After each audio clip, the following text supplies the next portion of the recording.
Kosik, Kosikde. Kosikde, please say something.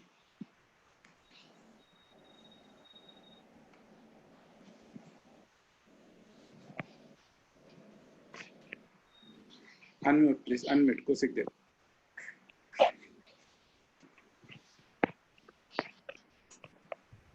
Sir, please unmute yourself.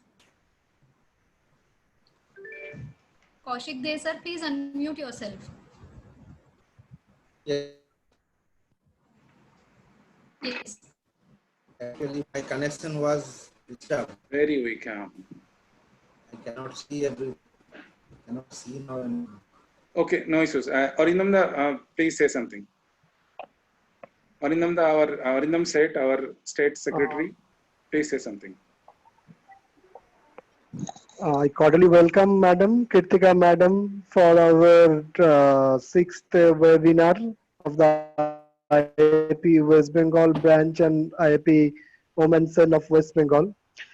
I will cordially welcome you, and I'm really thankful to you giving a time to us for such a nice webinar coming. And I will also welcome all the viewers of this webinar. And lastly, I am really thankful to the IP technical team to giving such a nice support to us. Thank you. Now, I would like to say something. Tahmina Islam, our joint secretary. Tahmina, please say something. I welcome you all to the sixth. Is it fifth or sixth? Oh, sixth webinar by the West Bengal state branch along with the Women's Cell. So it's a great effort. So we hope we have been conducting these webinars quite well, and more than 100 webinars have been conducted by the Indian Association of Physiotherapists. So congratulations to the Indian Association of Physiotherapists for that. And at the same time, all the thanks to the IP technical team also for doing it quite successfully till now. And we have more such webinars, such knowledgeable webinars to come ahead, I'm sure for that. And welcome, Ms. Karthika. So hope it would be a great insight for us. Very interesting topic, diet and nutrition to speed up the injury recovery.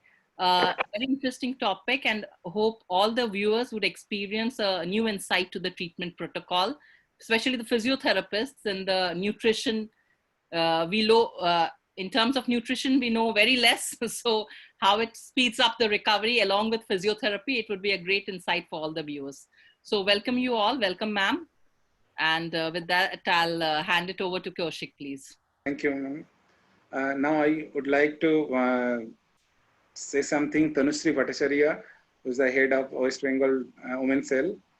Tanushree, please say something. Yeah.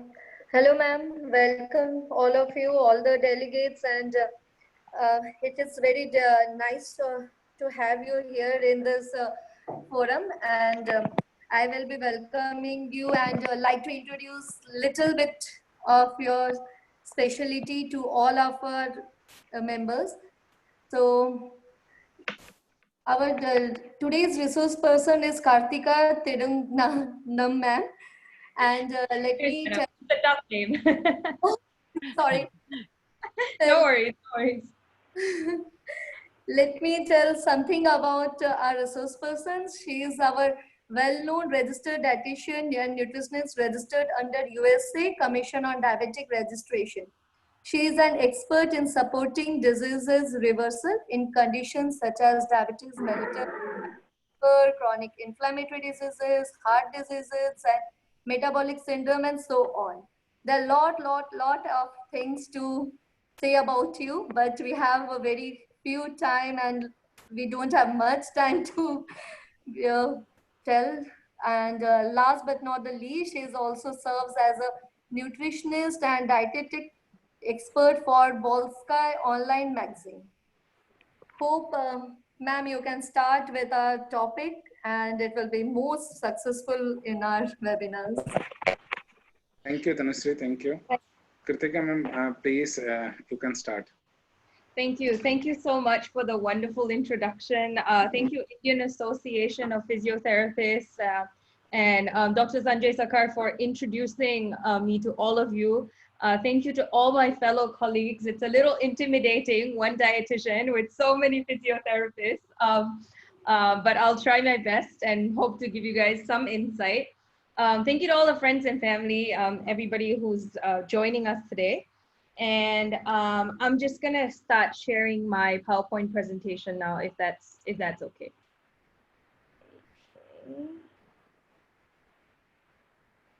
All right. Is everybody able to see the PowerPoint? Yes, ma'am. Okay, perfect. So my name is Karthika Thirugnanam. I am a clinical nutritionist, dietitian. I currently work for a private practice called Tucker Medical, and my interest, passion is really, personalized health. And so, today we're specifically talking about injury recovery. So, I hope to kind of discuss some of the broader aspects of injury recovery and how nutrition can be one tool to speed up the recovery. Of course, physio is a big one. There's also pharmaceutical and medications that will be involved, and nutrition is just part of that piece. So, everything I discussed today is, will provide a background. It's not medical advice for any of the non-healthcare providers that are joining in today. It's just to give you a background of sort of how we approach nutrition for this particular cases. So at the bottom, I actually have some of my social media information. I'll put it up again towards the end of the presentation. So if you have any questions or you need the slides or you need resources, you can always reach out to me after this session. All right, so coming up, I'm going to talk a little bit about injury, the broad categories of injury, acute and chronic injury. And then I'm going to talk about the different stages of recovery from injury as well. Following that, I will be defining nutrition. So nutrition is a tool that you can use to help recover from injury, but we need like a broad picture of what nutrition is, and then we'll sort of go a little narrow into how we're going to apply that.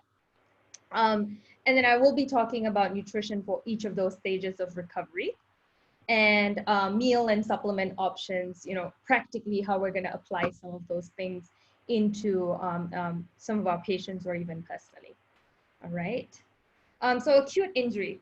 Acute injury is literally things like sprains, things like soft tissue strains, things like bone fractures. So literally if you see someone running and they have a fall and they have a fracture or they have a sprain, anything that injures tissue, muscle, these are all acute injuries.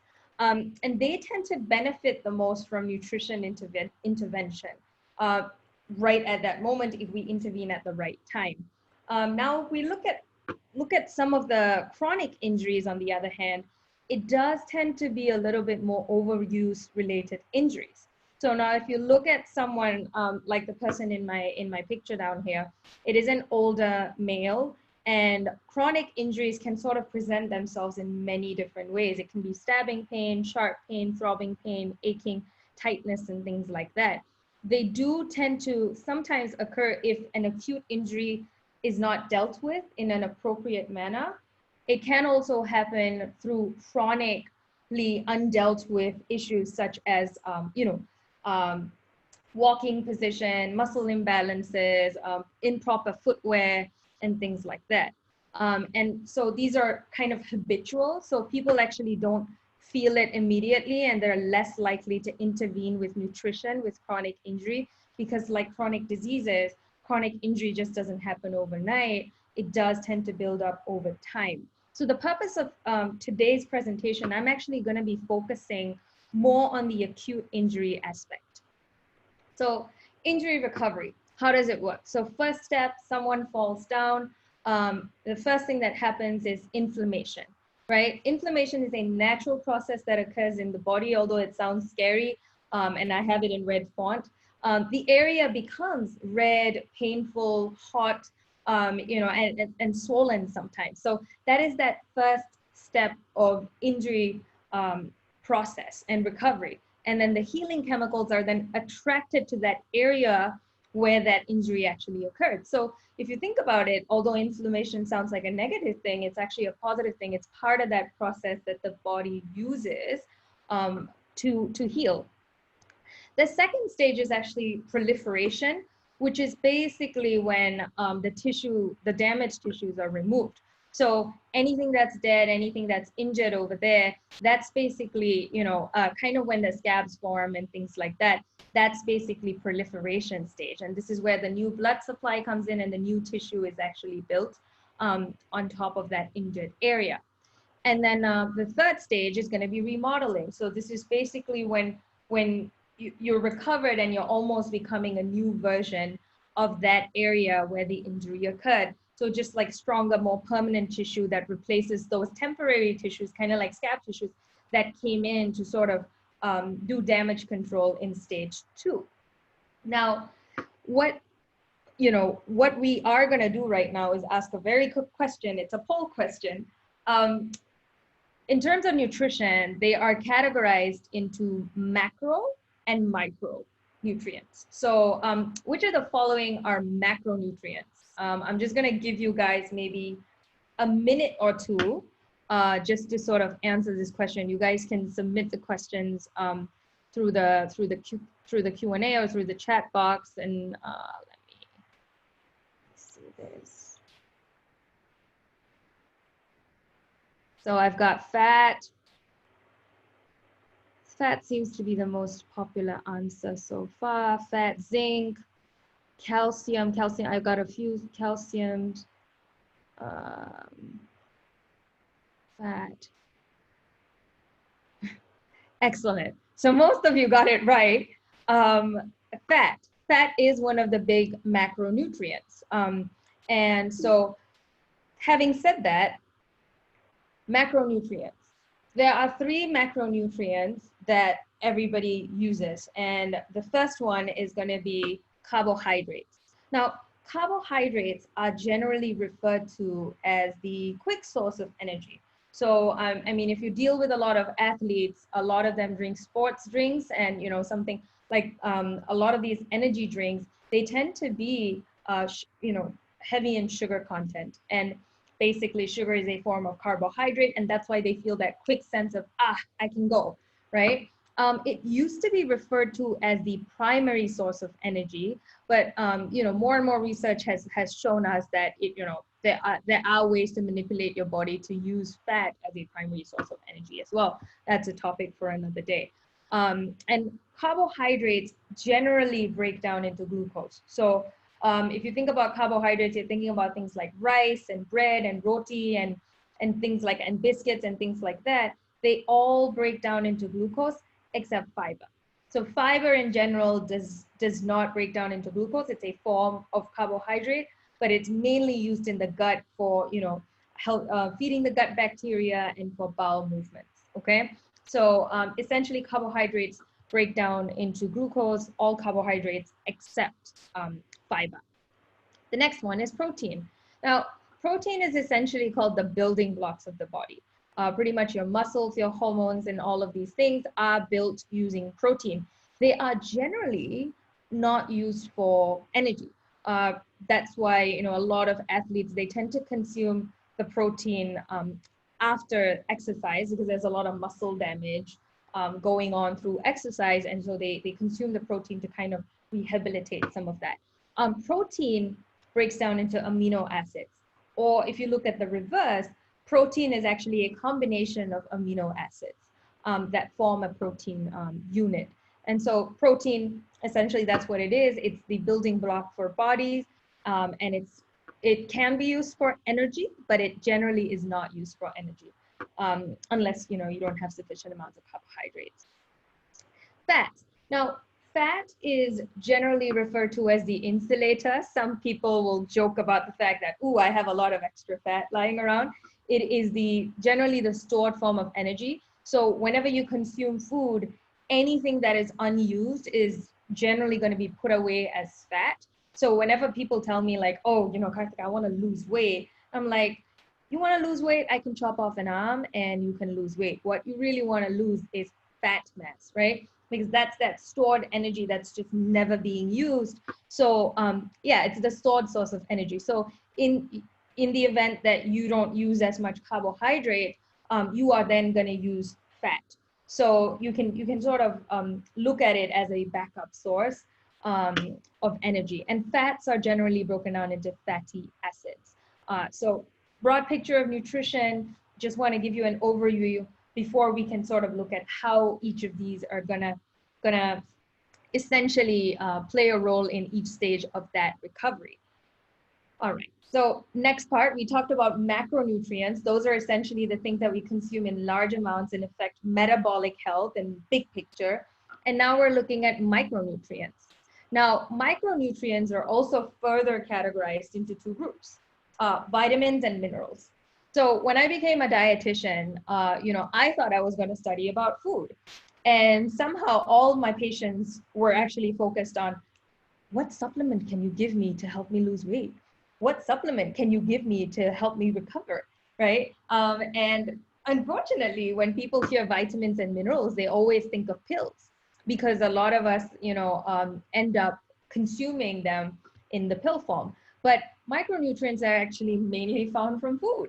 And everything that contains macronutrients contain micronutrients. So vitamins are then further categorized into fat-soluble vitamins, vitamins A, D, E, and K, and water-soluble vitamins. So that's going to be vitamin B and C. Now, the key point to remember about these two categories is that fat-soluble vitamins, they tend to be absorbed by the body through fat. So, if someone's not consuming enough fat, they're going to have trouble absorbing the vitamin A, D, E, and K. They are also the ones that you want to be very mindful of consuming excessive amounts of. So if any of your patients are telling you they're taking supplements, it's a good idea to look at the label and look at the percentage of fat-soluble vitamins. So they'll actually say like 100% of recommended intake, or 300%, or 500%. So A, D, E, and K, you always want to make sure that it's not, much higher than 100%, because it can bioaccumulate in the body fat. Water-soluble vitamins. So a lot of times athletes do take B complex vitamins, to give them energy and things like that. B vitamins and vitamin C are common, basically water-soluble vitamins. And these are not as dangerous. Water-soluble vitamins, actually, even if you have a little bit extra, you can actually urinate it out. So vitamin B, B12, folate, and thiamine and things like that, these are all different forms of B vitamins. Even if people have a little bit extra, they're fine. They're just going to have really expensive urine, and so it's not as problematic. And that is the same with vitamin C. Now, vitamin C is getting a lot of press because of COVID-19. So you are going to be getting a lot of patients that are telling you, oh, doctor, I'm taking vitamin C, and generally not much of a concern if they're taking extra amounts, but if they're taking super doses, that can cause things like diarrhea and things like that. So again, another vitamin that you want to kind of watch out for, but generally not as harmful. Now, minerals. Minerals are also categorized into two different groups. Minerals can be categorized into macro minerals and trace minerals. So macro minerals are going to be things like your sodium, potassium, calcium, magnesium. Kind of the same concept of macro and micronutrients. Macro minerals are consumed in larger amounts. So, if we look at a daily recommended intake for sodium, we generally say about 2,300 milligrams, right? And potassium is about 2,500 to 3,000 milligrams, right? Whereas if you talk about things like iron and zinc and selenium, we like iron for like a reproductive female who generally requires the most amount of iron, she'll need about 18 milligrams. So you can sort of see the difference, right? Like sodium, you need like 2,300, whereas iron is like 18. So that's essentially, the reason behind the different names, in terms of macro minerals and then trace minerals. All right. So these are all things that I want to give you a background of, because I'm going to talk about how you're going to use it in different points of injury recovery. Great. So nutrition for stage one. Stage one process of that injury recovery, which is inflammation. So if you're talking about combating inflammation, naturally, you want to make sure that you're focusing on consuming foods that reduce inflammation, right? So that's sort of stage one. Stage one is reducing and managing that inflammation. A small amount of inflammation is necessary for that injury recovery process, but you obviously don't want to overdo it. And so you want to use nutrition as an excellent tool to reduce some of that inflammation. So that redness and that swelling from that stage one. Now, anti-inflammatory foods. So the first group of anti-inflammatory foods are going to be berries, which are a little bit harder to get in the Asian region, but they do contain a lot of anti-inflammatory, antioxidant properties. So if you are able to find some strawberries or blueberries, these are excellent snack options that people can eat when they are in that acute injury phase, right? One thing that you do get in India, and we do get easily in Asia, is pomegranate. Pomegranate is an excellent source of those same antioxidants that berries give you, and they're more available in the Asian region. The other thing is dark leafy green vegetables. Leafy greens are an excellent anti-inflammatory food, and lots of studies have actually shown that higher intake of leafy green vegetables actually reduce inflammation in the body in the long term. So this is something that people can actually consume on a daily basis to also combat chronic injuries, chronic inflammation and things like that. So it's something very simple. And a lot of people, what ends up happening is they do eat leafy greens, but they're not eating enough.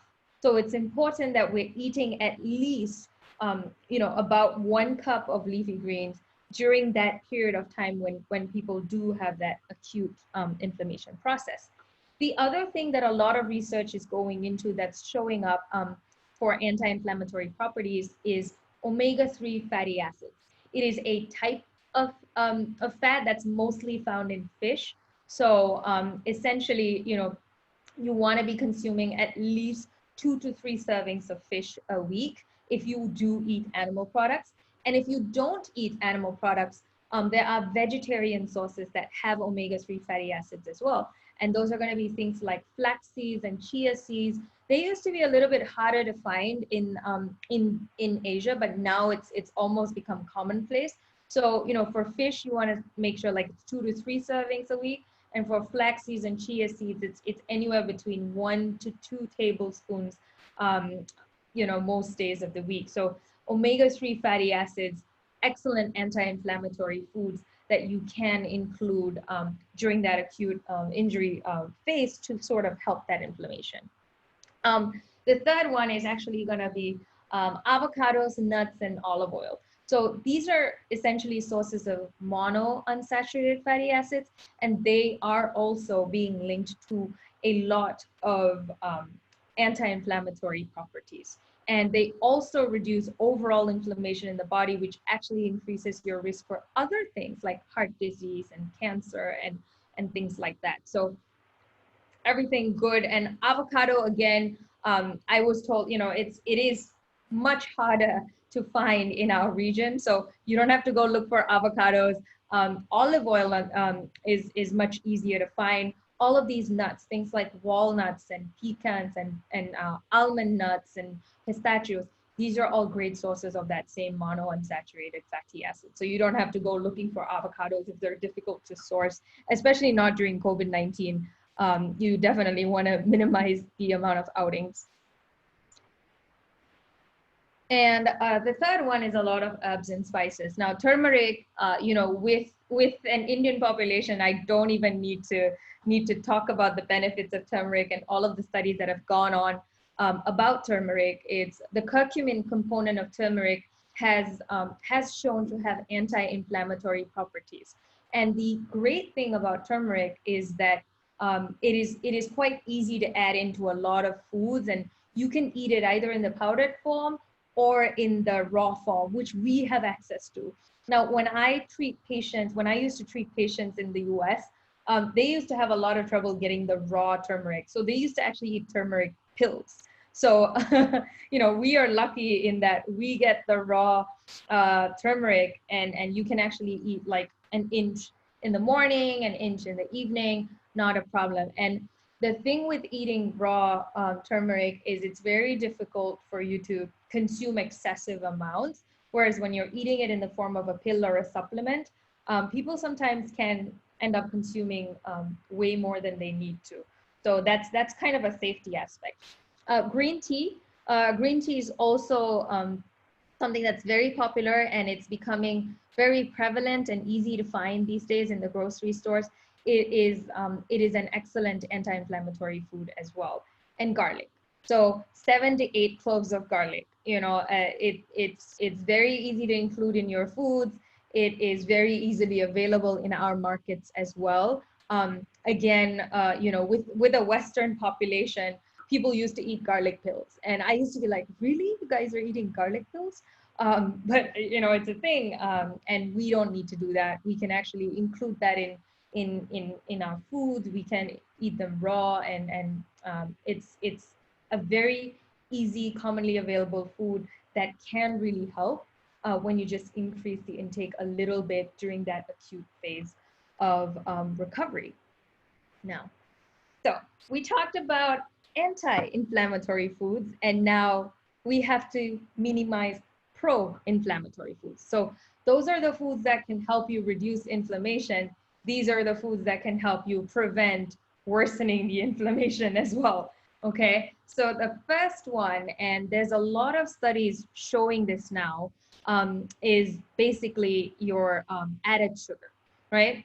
A lot of research is showing that added sugar actually has a direct impact on something called C-reactive protein, which I'm sure a lot of the healthcare providers know that is a big indicator for inflammation in the body. So, you know, the first thing that like if somebody is sick, the first thing that shows up in the blood is usually the ESR, which is also a marker for inflammation, and the CRP. And studies have actually shown that for every 50 grams of sugar that's added in food, it actually dramatically increases the CRP. So added sugars are completely unnecessary for, you know, for overall living. I'm not talking about sugar that you get from your pomegranate or from your apple or from your fruits and, you know, potatoes, sweet potatoes, things like that. I am literally talking about the sugar that is added in your coffee, in your tea, in any of your cooking. At least at that point of that acute injury, minimizing the sugar as much as possible is really going to do you a lot of good. The second most pro-inflammatory food is trans fat, right? Fat is something that's, you know, that's can be very positive, as we spoke about the omega-3 fatty acids and the monounsaturated fatty acids. And now the other categories of fat are saturated fat, which sort of has a neutral effect in terms of inflammation, and trans fat that actually has a very negative effect. Now, trans fat is completely non-controversial. Everybody agrees it's bad. And trans fat is found in minimal amounts in some dairy products and red meat, but most of the trans fat in a lot of people's diet is coming from processed foods. So, you know, things that you get out of a package, you know, a lot of the junk food is essentially the source of trans fat. So a lot of your street food, your samosas, a lot of your potato chips and mixers and all of these fried snacks, they do tend to be where most of our trans fat is actually coming from. So that is something that you want to avoid at all costs. And whether or not you have an acute injury that you're trying to recover from, you definitely want to avoid these in the long run. There is generally no point in trans fat. It does not give anything positive to the body, and it is literally a byproduct of processing. It is not naturally occurring. All other 3 types of fat occur naturally, like saturated fats are found in animal foods and dairy products. Monounsaturated fats are found in nuts, seeds, avocado. Polyunsaturated fats are found in fish. These are all naturally occurring, and majority of trans fat is only a byproduct of processing. So, you know, avoid your processed and, you know, highly fried foods like your puri, luchi, your samosas and potato chips and all of these things. Definitely avoid it, at least in that acute period, and then in your overall life, definitely reduce, because I am human. I do know that these things are part of our life, but minimize. And then the last one is alcohol. Now, alcohol has sort of this unique property where it is not a carbohydrate, it is not a fat, it is not a protein. Now, carbohydrate has to be converted into glucose in your liver, right? So alcohol has to be converted, and it actually puts a huge stress on your liver.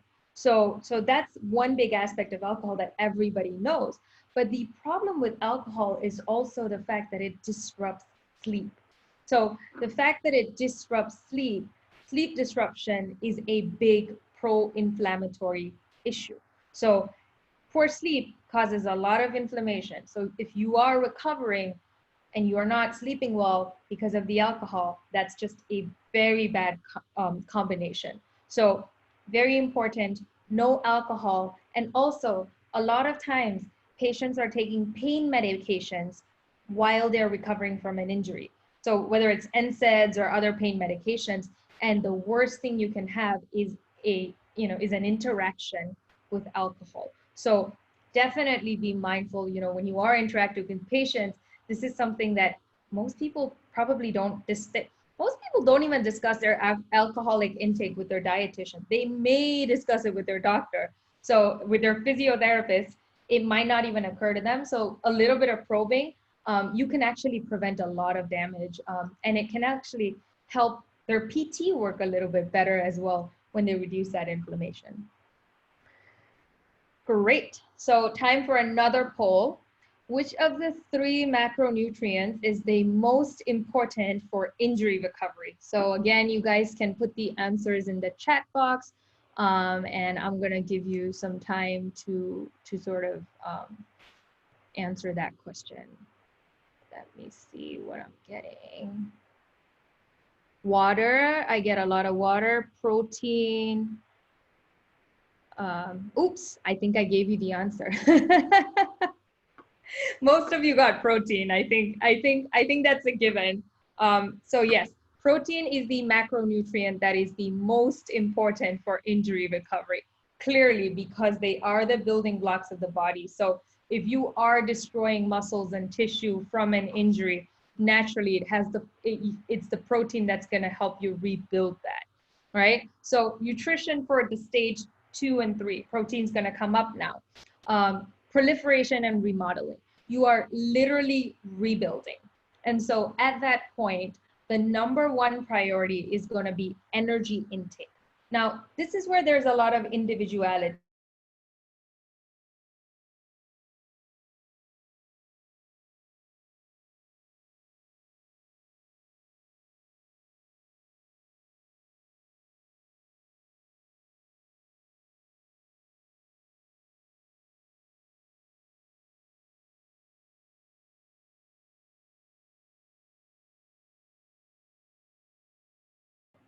Hello. Yes. Okay, all right. Perfect. So as I was saying, the number 1 priority in that proliferation and remodeling stage is actually energy intake. So depending on the person's type of injury, location of injury, severity of injury, their age, their gender, we will calculate their energy requirements, dietitian. And so when they have an injury, it will actually increase their energy requirements. So that is the number 1 priority. And depending on the injury, their energy needs can increase anywhere between 15 to 50%. So if you think about like if an average person consumes 2,000 calories a day, because of an injury, their requirements can go, to 2,300 if we're looking at 15% increase, or as much as 3,000 calories a day during that recovery phase. So that's something that we do really prioritize. And then the next thing is protein, as you guys have already answered. So the injured body parts, they often are immobilized, and this can cause a significant decline in strength and muscle, as you guys are aware of. That is why physical therapy is so important, because there's only two ways to build muscle in your body. One is through nutrition intake, that's where I come in, and the other is through exercise, right? So definitely, this is where nutrition and PT really come together, is that after that injury, we need to be providing protein literally to replenish them. And their requirements, so if you think about an average individual, the minimum protein requirement is about 0.8 grams per kilogram. That's what the recommended dietary intake is supposed to be. Now, what does that mean? So if we have an 80 kilogram person, 0.8 grams per kilogram, that's about 72 grams of protein that the person has to take in. Sorry, 64, not 72. 64 grams of protein that they have to get in. Now, when they have an injury, if 64 was their baseline, they may have to increase it to maybe 80 grams or even higher than that, maybe even more than 100 grams. But that really depends on a few things. It depends on, number one, if they're an athlete, they're probably consuming more than 0.8 grams per kilogram to begin with, right? You've taken care of athletes. Some of you may be athletes, you probably consume a higher amount. But then if in that case, increasing them to 1.5 might not be enough, because their baseline might be 1.5 grams per kilogram, right? So in that case, we may increase it to 2. But if we have a non-athlete whose requirements start at about 0.8, we may just increase it to 1 gram per kilogram or 1.2 grams per kilogram. So again, there's some individuality in that calculation for protein.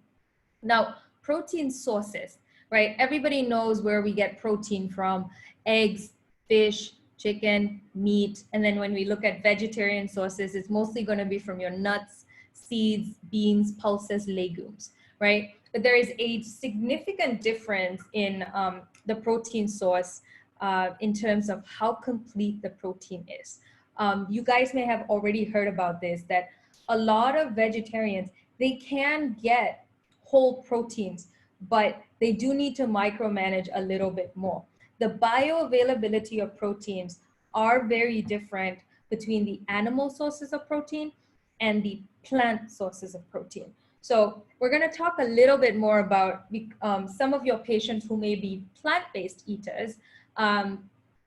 Basically, as I discussed previously, proteins are a combination of amino acids, right? And the combination of amino acids that we need to consume, 9 of them are essential amino acids. Basically, our body cannot produce them. The rest of them, they can be produced by using the essential amino acids. Now, the essential amino acids have to be consumed because they cannot be produced. And many plant sources either do not have one or more of the essential amino acids, or they have very low amounts. So an example of that would be something like beans, right? So beans actually have a high amount of lysine, which is a type of amino acid, whereas it's low in methionine. Now, if you look at something like rice or even roti, like wheat, that tends to be very low in lysine and higher in methionine. So when a person who's vegetarian combines that roti with the bean, or combines that rice, with the beans, they actually end up forming a complete protein, right? So that's how you can use combination foods to get that complete protein for your vegetarian patients. There are some complete proteins that are completely plant-based as well. And those are going to be things like chia seeds, things like edamame, and tofu. So again, tofu is something that's it's a bit of an acquired taste. Chia seeds are also a little bit newer. They're more of a South American based seed, and they are becoming more prevalent now. But again, excellent source of complete protein if you can find it. You can easily add 1 to 2 tablespoons in cooking. Sometimes, you know, my mom likes to put it in her water. It just soaks up. It's chewy and crunchy. It forms like a gel-like substance, and it can also be used to make pudding and things like that. You can make dessert with chia seeds, and so it's quite a versatile ingredient. And so yeah, that's sort of a complete protein as well. So this is something that you want to be mindful of. So you may have plant-based patients who are vegetarian. They're like, yeah, I get a lot of protein. I eat a lot of dal. But the reality is, if you look at one serving of animal protein, if you think about something like a piece of chicken, it has anywhere between 20 to 25 grams of protein. And if you look at a half a cup of something like chana, it's got about 8 to 9 grams of protein. So the protein concentration in vegetarian sources that traditionally is consumed by Indian patients, it's not sufficient. So these are people who may actually require protein supplementation, right? The vegetarian sources that are a little bit more concentrated with protein are things like tofu. So these are all things that if you find that a patient needs it, they might be a good person to refer out to a dietitian so that they can ensure that they're getting enough protein. If your patient is a meat eater, then it's less difficult for them to meet those protein requirements, and they may not need that supplementation. Right. Now, vitamin C. So vitamin C, as much as it's being spoken about for immune function and all of those things, it's more because of its antioxidant properties.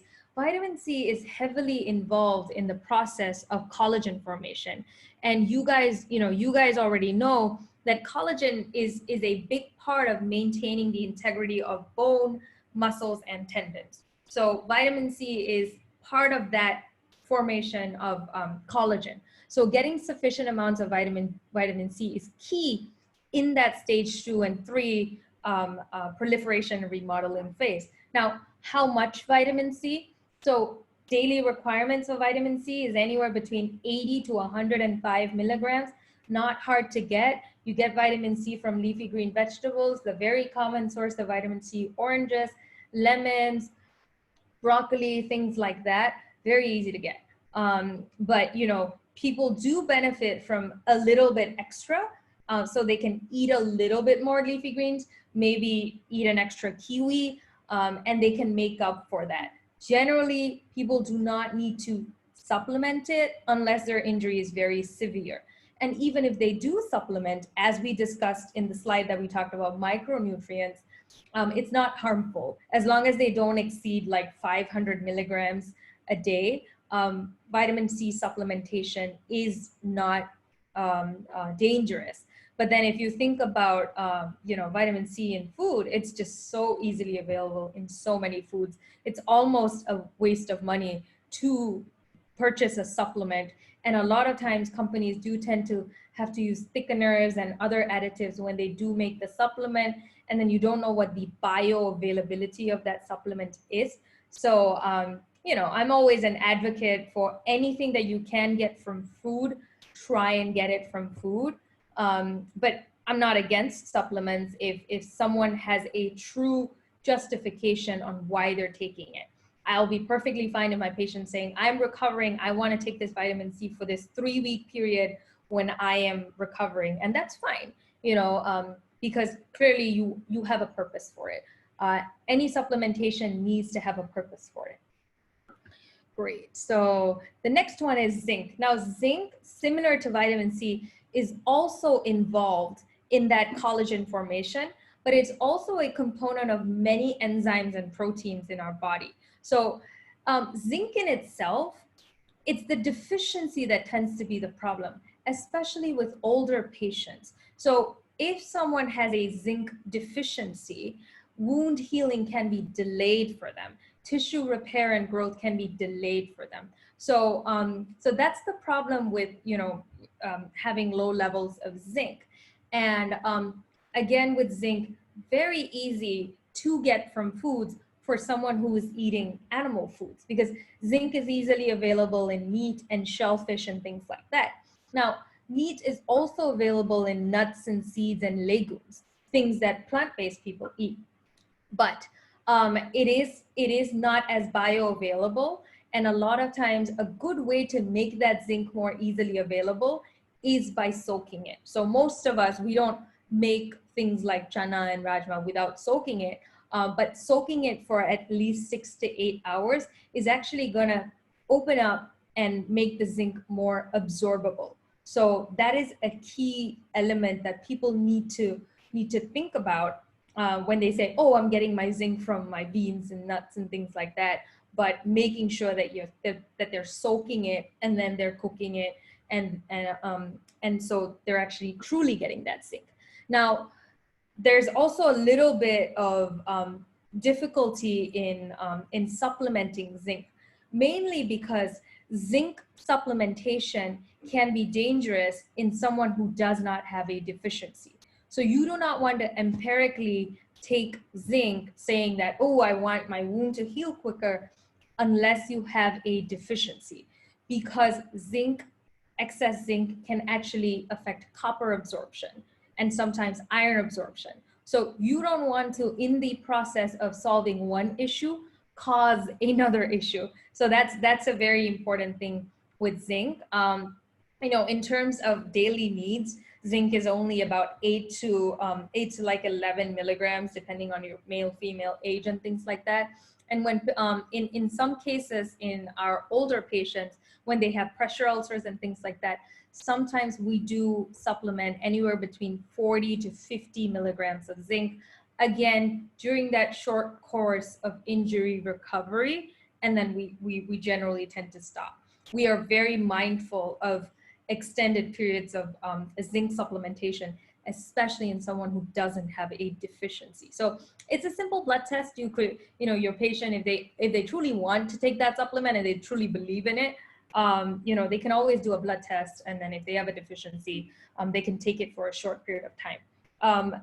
With zinc, I am a little bit more open to getting it from a supplement, especially for someone who's vegetarian, because if they are not following proper practices, there is a good chance that they're already deficient. So it's kind of a probability game. So they may actually be okay to take it, but again, for a short period of time. All right. So to sum all of this up, the main thing is in the first stage, we are talking about reducing inflammation. So we can look at foods that have that function to reduce that inflammation, and we can look at foods that actually cause more inflammation and prevent, consuming those things, right? And then in the second phase, we focus on things like increasing protein and certain micronutrients. Now, you may ask, what about carbohydrates and fats in the second phase? The main thing that you want to focus on with the carbohydrates and fats in that second phase is what you do not want to eat. So you do not want to eat trans fats, no processed foods. You do not want to be consuming refined carbohydrates, right? So things like white rice, even though it's not white sugar, it is going to break down immediately into glucose. So it's going to cause blood sugar spikes, and that is a pro-inflammation process. So in terms of carbohydrates, make sure you're getting it from complex sources that are mostly fibrous. So things like pulses, things like beans, these all contain a lot of fiber. Now, if you look at things like buckwheat, things like atta, they have a little bit more fiber. Things like oats and rye, a little bit more fiber compared to white rice. So if you are able to eat something like some of these instead, that would be good. But other than that, just consuming sufficient amounts of fat and carbohydrate, you can just keep that stable, whereas you will probably need to increase the protein. And then in terms of micronutrients, as I said, the main ones that help is, are vitamin C and zinc. There is a little bit of research coming out about iron. There's a little bit of research coming out about vitamin D and calcium, more around, bone strength and immunity and things like that, but not significant amounts of it. And then always remember, whether you are going to consume a supplement or a medication or an herb, you know, which is very common. You know, people tell you like, eat this, it's good to reduce your pain, eat that, it's good for sleep. Always make sure to verify the content of that information and ask yourself why. Why am I taking this? Am I taking this vitamin C because my friend told me? Or am I taking it because vitamin C helps with collagen production, and so I have an injury and I want my body to produce more collagen, right? Why am I taking vitamin D? Am I taking it because my son told me to take it, or am I taking it because I have weak bones, I am a postmenopausal woman, and I need to build more bones, and vitamin D is a big part of it, and so I'm taking it. Always question why you're taking a certain supplement. Always question, am I able to get it from food realistically? Because in certain large amounts, you may not be able to get it from food for that short periods of time. So maybe a supplement is warranted. So always ask those questions before you make an intervention. Purposeful interventions are the ones that are actually truly going to help, help you see the benefit. And that's essentially what I would like to sum up this entire discussion with. Stay healthy, keep moving around during COVID, especially. Try to get some sun. I know there's a lot of sort of restrictions in movement, but keeping yourself active is the best way to prevent injury, both chronic and acute. Ensuring that, as physiotherapists know, ensuring that whatever your walking and exercise practices are proper ones, right? Whether it's running posture or footwear and things like that, those things need to be verified, and that's how you're going to prevent that injury and stay happy. That's a big holistic part of recovery, because when people are not happy, they're making poor food choices.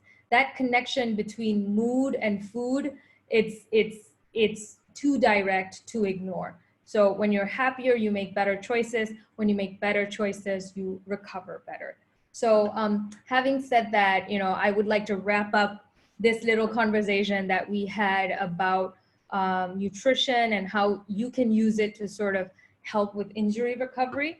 And these are some resources that I'll be happy to share with you. You can always reach out to me either via my Instagram account, or you can direct message me via Twitter, or you could get my email address from the organizers, and I'll be more than happy to answer any specific questions. My practice, we do telemedicine, Zoom consultations all the time. And so, I'm always open to having these discussions. And also, if you find any new products that are out there, supplements, any new research on recovery, I'll be happy to cross-verify. I'll be happy to read through them and sort of look at how it can fit into your life. So let me know how I can help you and reach out to me. I can answer some questions now, Kaushikta, if you wanted to sort of ask them to me. Yes, ma'am. Yes, ma'am. Mm-hmm.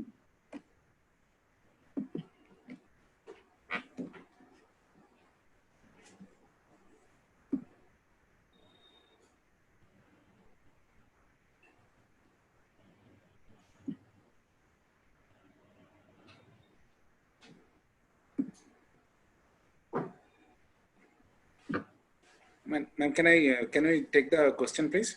Sure. Yeah. Which food products can help increase iron in vegetarian pregnant lady in third trimester? Excellent question. This is an excellent question and a very important one as well. So the same way we talked about zinc, iron is also not as bioavailable in vegetarian forms. So the main things that you want to look at is things like nuts and seeds and leafy green vegetables. But iron absorption is highly controlled by vitamin C. So iron and vitamin C go hand in hand. So it's not only you increasing iron intake, you also need to increase vitamin C intake. So an example of that would be, if let's say you're having rajma or chana, which is a good source of iron, is maybe adding a squeeze of lemon to it or preparing it with tomatoes in it, because these are things that have vitamin C in them, right? And so combining those foods with iron and vitamin C is going to help you absorb whatever iron is in that vegetarian source a lot quicker.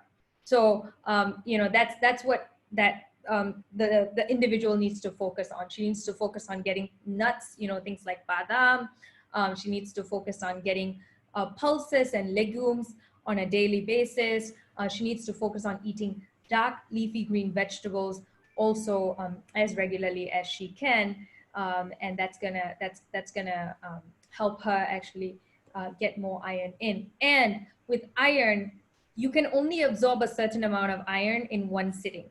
So you know, you don't want to be like, oh, I'm gonna eat all my beans and all my leafy green vegetables in one meal, and then I'm not gonna eat it in the other meals. No, it's a good idea for you to get some at breakfast, get some at lunch, get some at dinner, so you actually facilitate that absorption. I hope that answers the question. And congratulations to that person to be in a third trimester. Thank you, ma'am. Next question. In diabetic injured patient, a second stage of inflammation, what will be our nutrition for the faster recovery? So for someone with diabetes, the biggest element is going to be sugar control. They need to get their blood sugars under control. The best way is reduction of carbohydrate to as low levels as possible and increasing protein and fat intake. Because in fact, for anybody with type 2 diabetes, I will encourage them to do like continuous monitoring of their sugar and trying to make sure that they're consuming foods that don't cause sugar spikes, right? So for someone who has type 2 diabetes, that's the age-old problem, is wound healing is delayed because of that sugar, because sugar is, you know, that elevated sugar increases your inflammation. So the main thing that they need to focus on is just like reducing carbohydrates significantly. And contrary to popular belief, carbohydrate is not an essential macronutrient. So you can actually significantly reduce it and you'll be fine as long as you're adjusting your medications accordingly. Because a lot of people, you know, they're eating certain diabetes medications that can bring their blood sugar low. So that's why I actually encourage continuous glucose monitoring, which is available in India. I think Abbott is one of the companies that has like a glucose meter. It's called Freestyle Libre. I'm not sponsored by Abbott. I don't have any connections to them. It's just a device that I've used before.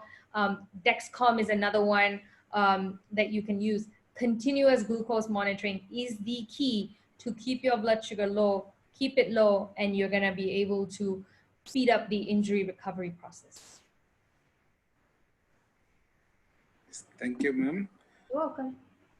Next question. How to get magnesium in daily diet through food? So an excellent source of magnesium is going to be things like banana. It's going to be things like potato.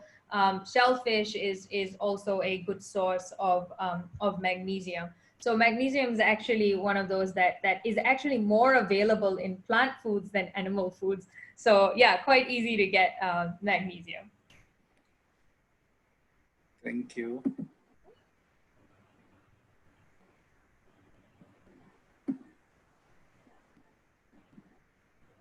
Thank you.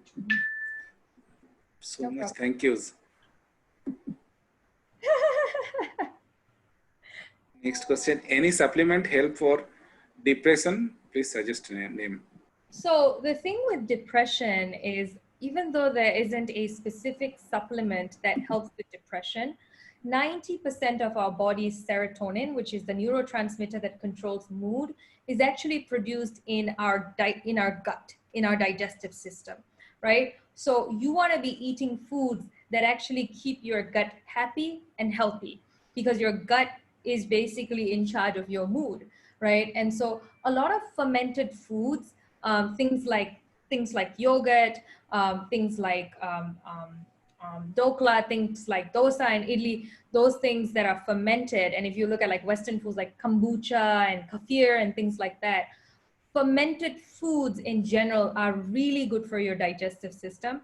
And when your digestive system is healthy, it does help you produce, you know, more serotonin, and it's going to help depression. So that's a big one. There are some foods that specifically have mood boosting effects. There are things like dark chocolate. I mean, all the women here, you wonder why you crave chocolate a lot is because chocolate has that mood boosting effect. Coffee also has a mood boosting effect. And you just obviously don't want to be consuming it later at night because that causes sleep disruption and things like that. So more than a specific supplement, there are actually a lot of foods that can help boost the mood, and fermented foods in general. Just look up fermented foods and consume them in order to help cope with that mood changes such as depression.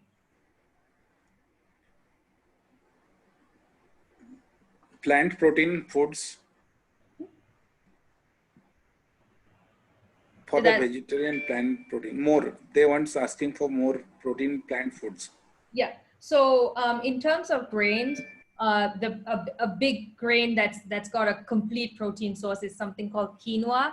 It's actually a South American grain. It's a little bit harder to find, but it is a good source of protein. Edamame and soybeans, very good source of protein. Tempeh is a very good source of protein. In fact, even paneer is a very good source of protein. A lot of people will be happy to hear that. Is an excellent source of protein for vegetarians.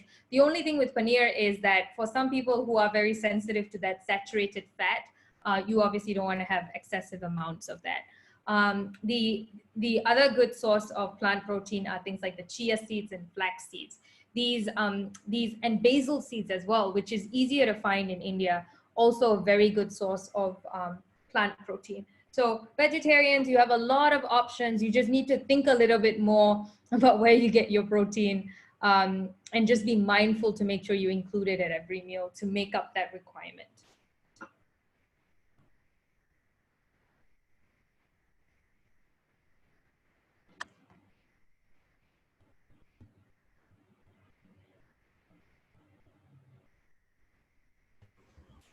Sir, please unmute yourself.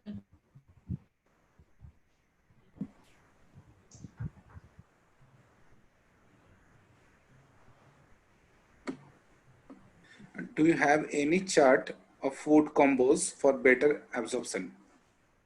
For which specific You nutrient? don't ask for any specific. It is difficult for me to say what is better for better absorption without knowing what nutrient you're talking about. In general, I do not give out food charts. I mean, even for my patients, I think that is the hardest thing to do because most people don't eat the same food all the time. So usually what I do is I get a list of all the foods that they eat, and then I like dash out things that I want them to stop, and then I add things in.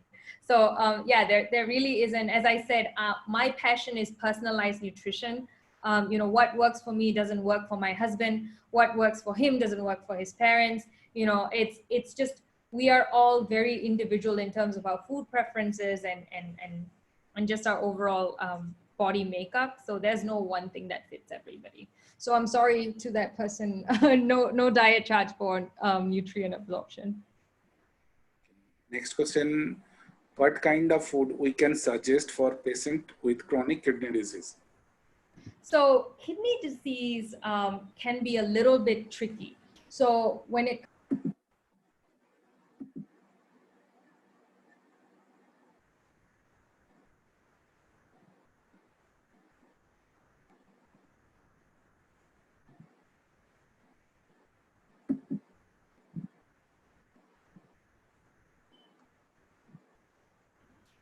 Hello. Yes. Yeah. Audible.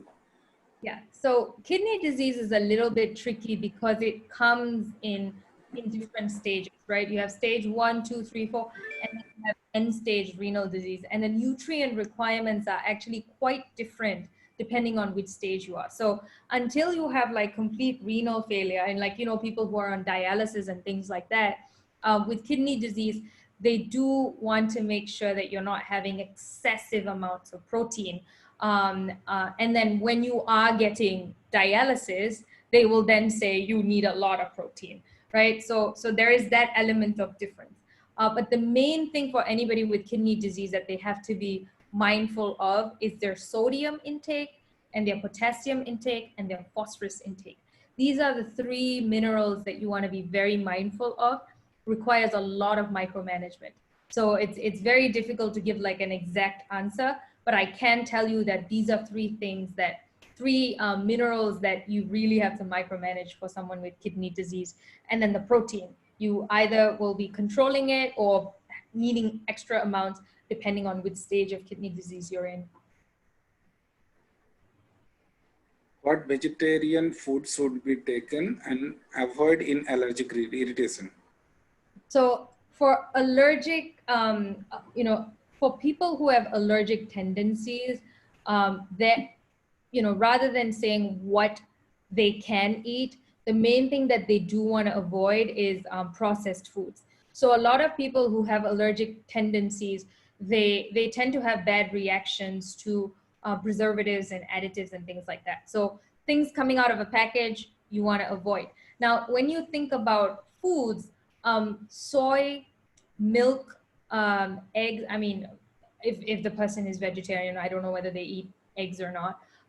These tend to be common allergy causing foods. So a lot of times, some of my patients, they'll eliminate dairy products. So they'll eliminate things like milk and yogurt and cheese and things like that. And they already feel better because again, dairy is one of those that sometimes people who have allergic tendencies can have negative responses to. The other food is soy. So soy can also sometimes cause a little bit more allergies for some people. So that's another one that they can try eliminating. And then the main one is definitely eating foods closer to their natural form as possible. So whenever you eat a food, you need to be able to tell where it's coming from, right? It shouldn't be like a food-like substance. You should be able to say, oh, I'm eating potato, oh, I'm eating, badam, I'm eating fish, I'm eating chicken. It shouldn't be like something that's so processed that it looks nothing like its original form. So yeah, someone with allergies, you really want to make sure that you are really focused on whole foods, and you can go on elimination diets. You can do trial and errors of taking things like dairy or taking out things like soy, even gluten. So sometimes taking out wheat can help as well. Yeah. Okay. Next question is, which time is better to eat fruits, morning or night? There really isn't a very good time to eat fruits. I think as it, in terms of timing of eating, a lot of studies are showing that calories overall, just food consumed around the circadian rhythm. That means during the day, we're active, we're up and about. During the night, we're meant to be sleeping, not digesting food. So in general, studies seem to indicate that people consuming food in general during the day is better. So by that definition, it is better to eat fruit earlier in the day rather than later in the day, because it is, again, a form of calories, right? But there isn't like a unique benefit in eating it first thing in the morning or last thing in the day or something like that. If somebody's telling you, ask them for the research and ask them why, right? Like what is that benefit? Because to me, I look at fruit as a source of fiber, a source of natural sugars. But other than that, there's no real pro or con in terms of eating it first thing or last thing.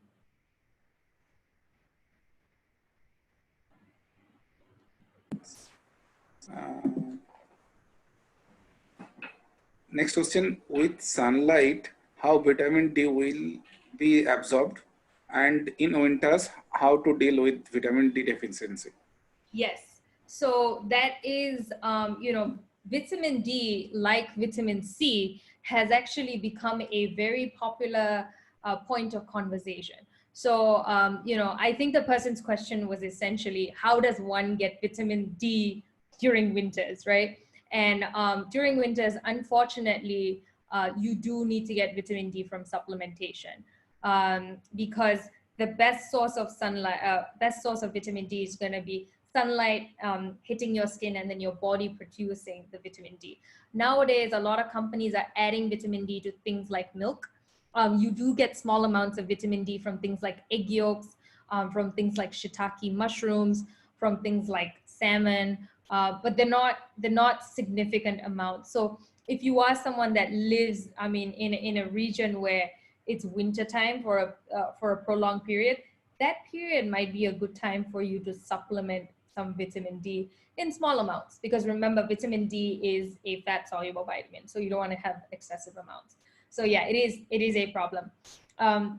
Some doctors even think that that's why people tend to fall sick more often during winter time, because they're like, you know, people have lower vitamin D levels and that kind of compromises their immune system. It's all association studies, it's not causation, but yeah, that does tend to be a problem, and that's a very good question. It's a good thing to be thinking about during winter time, vitamin D.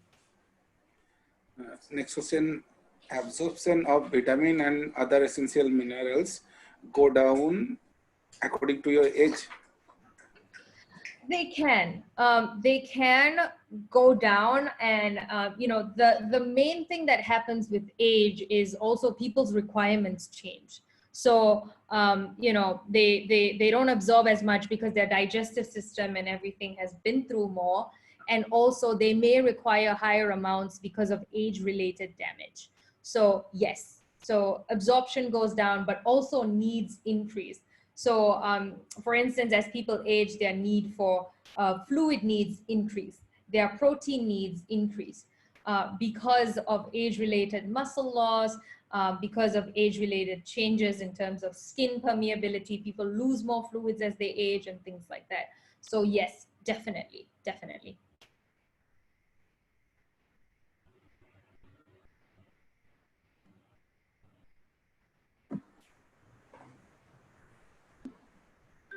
Zinc a vital composition to WBC, which fights the infection. Is it advisable to take zinc supplement for old people? So yes, zinc has shown to sort of help in terms of fighting infections, and hence it also aids with wound healing and things like that. But for someone old, as I discussed previously in the presentation, always good to just get a simple blood test before empirically starting zinc supplementation.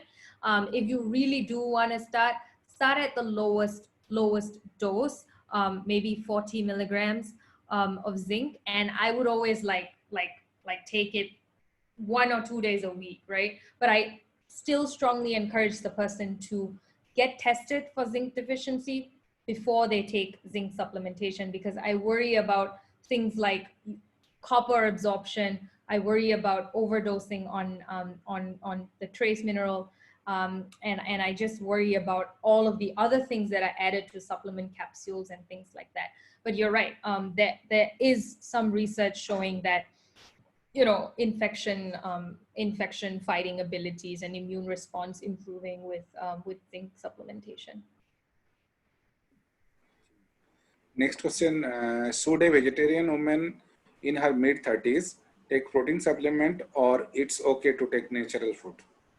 So it depends on her need, right? If this is a person, like I know vegetarians who do not eat paneer, who do not eat tofu, who do not eat soybeans, who are, you know, who are very picky eaters. And so, you know, if you are someone like that, you may need to supplement, because you need to get the protein from somewhere, and the other forms of protein sources are just not going to give you enough.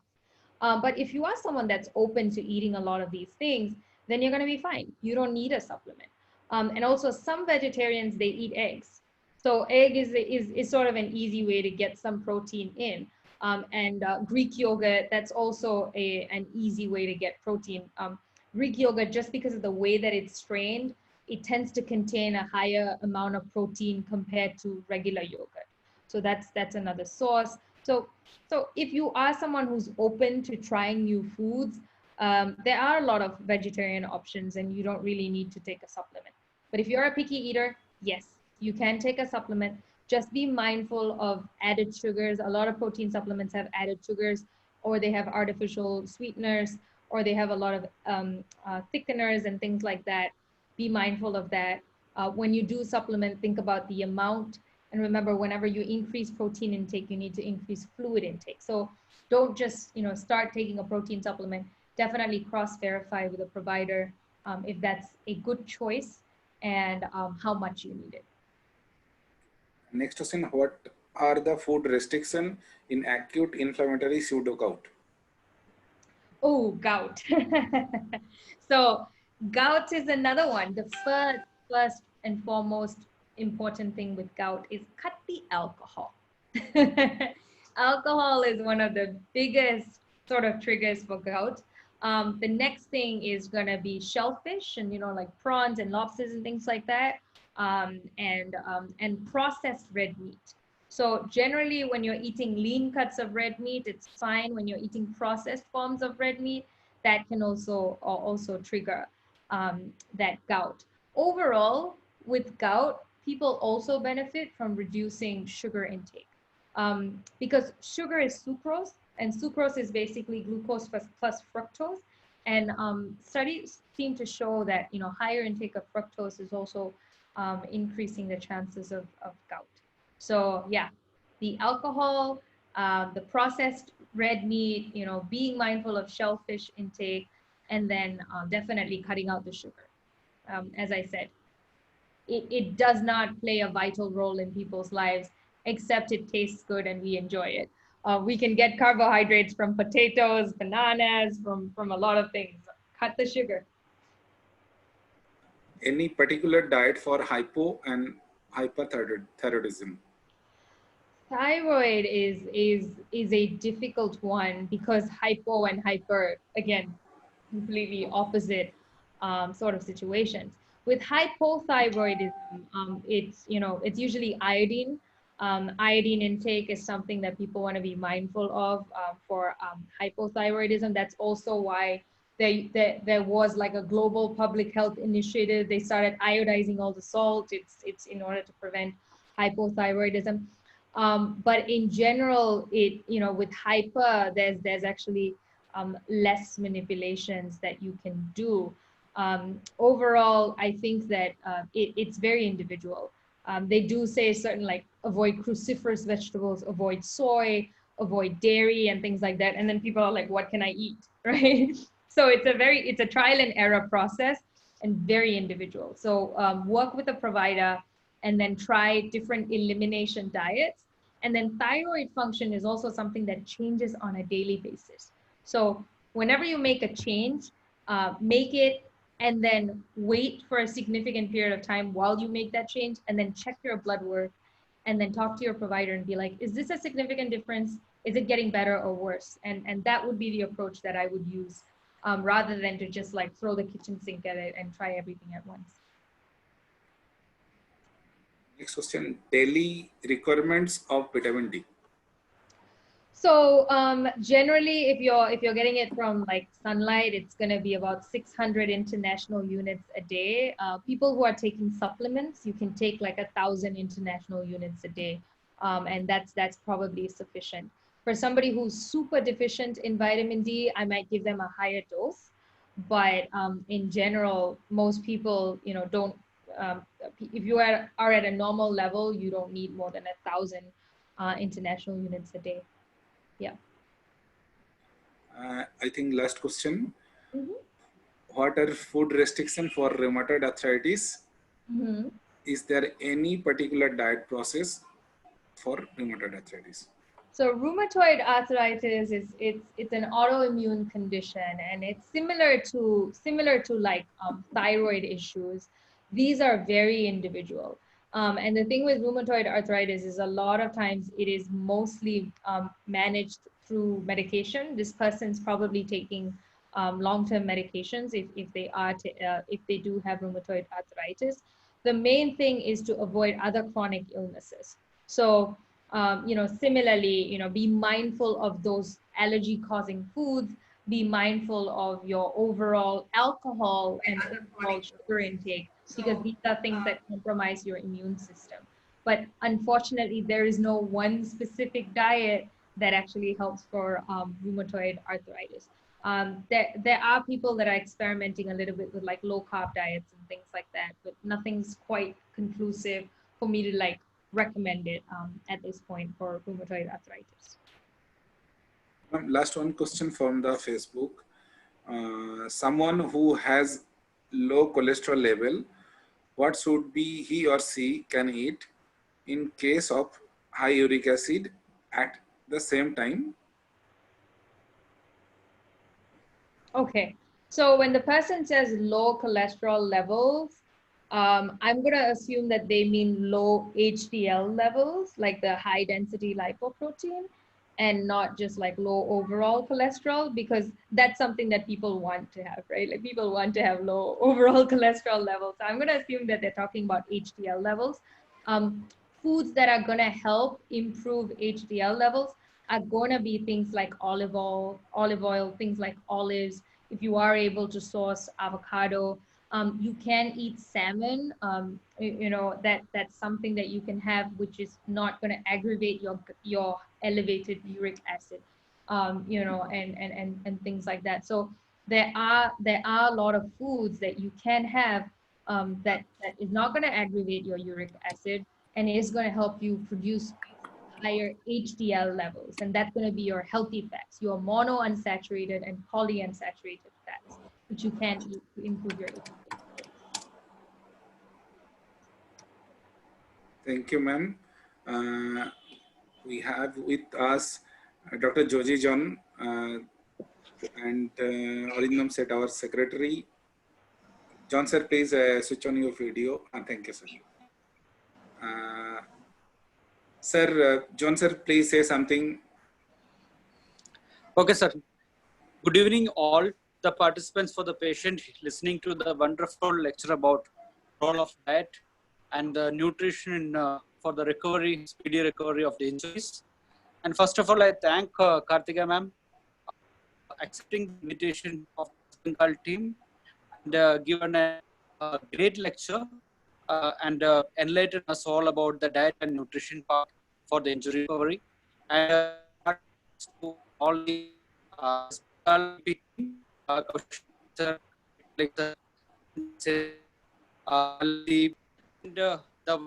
the real hero, the Dr. Rishiraj, my IAPCEC from the East Zone, who is continuously making the educational events in the zone to put the education to reaching to all the students and the members of our family. And I will thank him for this relentless work he was doing for the zone. And once again, and thank the technical team of IAP, like who is doing a wonderful job, hassle-free, to do all this virtual platform without any difficulties. And I will thank my president, Dr. Sanjeev Jha sir, and Dr. Ruji Vashne ma'am. The concept which they've introduced to give a stage to take in the IAP platform, the webinars, so that all the students and the members will get benefit through this thing. And surely, I know that today's this wonderful evening, all have learned a lot, the importance of the diet and about the nutrition in our practice for our patients and the sports injuries and the healing. So it was a great lecture, and it is nice to join you all, because I know that for a long time, because the West Bengal family was inviting me, but somehow I can't able to join with different reasons. But this time it was I fortunate to be part of this event, and thank you so much to inviting me for this. Thank you so much. Thank you, sir. Thank you. And now I would like to Arindam da, please say something. Thank you, madam, for such a wonderful and nice presentation. I think viewers learn a lot about the nutrition.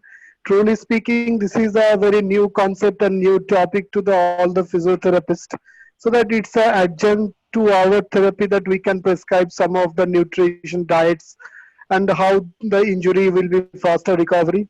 Thank you, madam. Once again, thank you very much. I am really thankful to the IAP technical team for giving us such a nice support to us, and not least John sir, constantly motivating us to give do some better and new things for the IAP members and the students.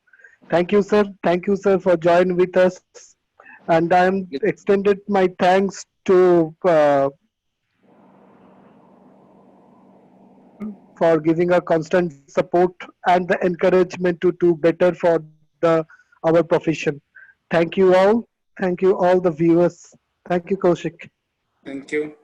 Thank you, ma'am. Over to you, Jasprit ma'am. Jasprit ma'am. Thank you so much, ma'am, for this wonderful and informative session. I think to eat is necessity, but to eat intelligently is an art. Thank you so much for this wonderful session. Thank you, Dr. Kaushik De sir. Thank you, Dr. Arindam sir, Rishi sir, and Tanushri ma'am for organizing such wonderful webinars. Now, extended my thanks to Dr. Sanjeev Jha sir and Ruchi ma'am for providing us this platform. Again, I request to all the participants, please like and subscribe IAP India YouTube channel and Facebook page. Thank you, everyone, and good night.